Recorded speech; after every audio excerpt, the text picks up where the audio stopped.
ஆண்டவராக இயேசு கிறிஸ்துவின் இனிய நாமத்திலே அன்பின் வாழ்த்துக்கள்.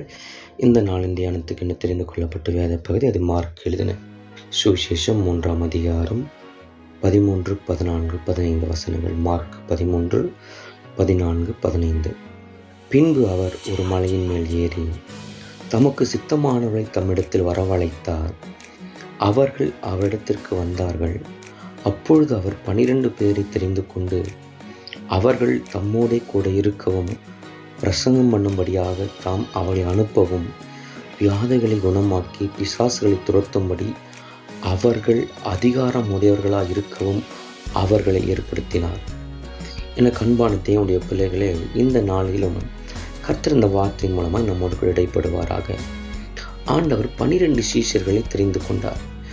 ஏன் தெரிந்து கொண்டார் என்று சொன்னால், அவர்கள் தம்மோடு கூட இருக்கவும் பிரசங்கம் பண்ணவும் வியாதிகளை குணமாக்கவும் பிசாசுகளை துரத்தவும் கர்த்தர் அவர்களுக்கு அதிகாரம் கொடுத்தார் என்று வாசிக்கிறோம்.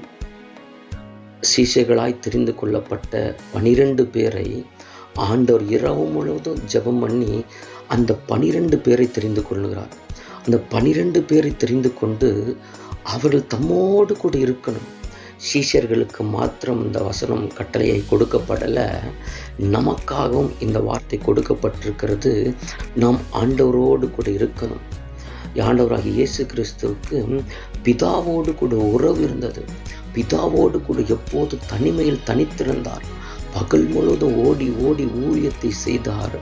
ராவு முழுவதும் தேவனுடைய சமூகத்தை, அதாவது பிதாவோடு கூட உறவாடி கொண்டிருந்தார். இரவுதோறும் மலையின் மேல் ஏறி ஜெபிக்கிறது பழக்கமாயிருந்து, ஒலிவு மலைக்கு போய் ஜெபிக்கிறது வழக்கமாயிருந்தது. கெத்செமனே தோட்டத்தில் போய் ஜெபிப்பது அவனுடைய பழக்கமாயிருந்தது. ஆண்டவருடைய சிஷ்யர்களாக இருக்கிற நாம் இன்றைக்கு இந்த காலை வேளை கர்த்தர் நமக்கு ஒரு அழைப்பை கொடுக்கிறார். நம்மை அழைத்தவர், நம்மை தெரிந்து கொண்டவர். ஆண்டவர் என்ன எதிர்பார்க்கிறார் என்று சொன்னால், அவர்கள் தம்மோடு கூட இருக்கணும். இன்றைக்கு இயேசுவோடு கூட இருக்கிறோமா? இயேசுவோடு கூட தனிமையில் தனித்திருக்கிற அனுபவம் இருக்கிறதா? இயேசுவோடு கூட வாழுகிற அனுபவம் நமக்கு இருக்கிறதா? இந்த காலவேளை கர்த்தர் நம்மை அதை தான் எதிர்பார்க்கிறார்.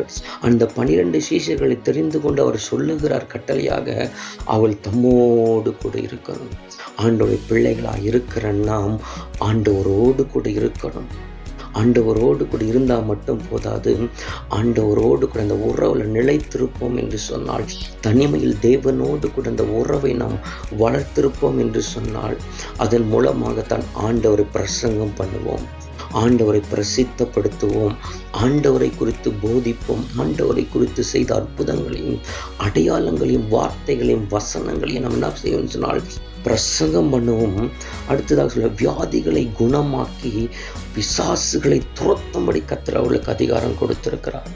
இன்றைக்கு ஆண்டவருடைய பிள்ளையாக இருக்கிற நாம், சீஷர்களாக இருக்கிற நாம் ஆண்டவரோடு கூட இருக்கிறதும் இல்லை, ஆண்டவரை குறித்து பிரசித்த பண்ணுவதும் இல்லை, அநேக வியாதிகளை குணமாக்குவதும் இல்லை, பிசாசுகளை துரத்துவதும் இல்லாமல் தான் இன்னைக்கு தேசத்தில் எழுப்புதலையும் கிறிஸ்தவத்தில் ஒரு மாற்றத்தையும் பார்க்க முடியல. முதலாவது கர்த்தர் நம்மை தெரிந்து கொண்டு இருக்கிறார். முதலாவது தேவனோடு கூட இருக்கும்படி கர்த்தரை அழைத்திருக்கிறார். ஆண்டவரோடு கூட இருப்போம் என்று சொன்னால் நிச்சயமாய் கர்த்தர் நம்மை வல்லமையாய் பயன்படுத்துவதற்கு வல்லமையிலோராக இருக்கிறார். அப்போஸ்தலர் 4:13 வசனம் சொல்லுகிறது, பேதுருவும் யோவானும் பேசுகிற தைரியத்தை கண்டு பேதமையுள்ளவர்கள், படிப்பறியாதில்லாதவர்கள், இவர்கள் இயேசுவோடு கூட இருந்தவர்கள் என்று சாட்சி கூறுவார்கள் அந்த ஜனங்கள். இன்றைக்கு இயேசுவோடு கூட இருக்கிற அனுபவம் இருக்கிறதா? இயேசுவோடு கூட இருப்போம் என்று சொன்னால் கர்த்தர் நிச்சயமாய் நம்மையும் வல்லமையாக எடுத்து பயன்படுத்துவதற்கு வல்லமையிலவராக இருக்கிறார். இந்த வார்த்தைகளை கொண்டு கர்த்தர் நம்மை நடத்துவார்கள். ஜெபிக்கலாம். சர்வ வல்லமையில் அன்பின் பரலோக தகப்பனே, ஆசீர்வதிக்கப்பட்ட இந்த கால வேளைக்காக நன்றி தகப்பனே.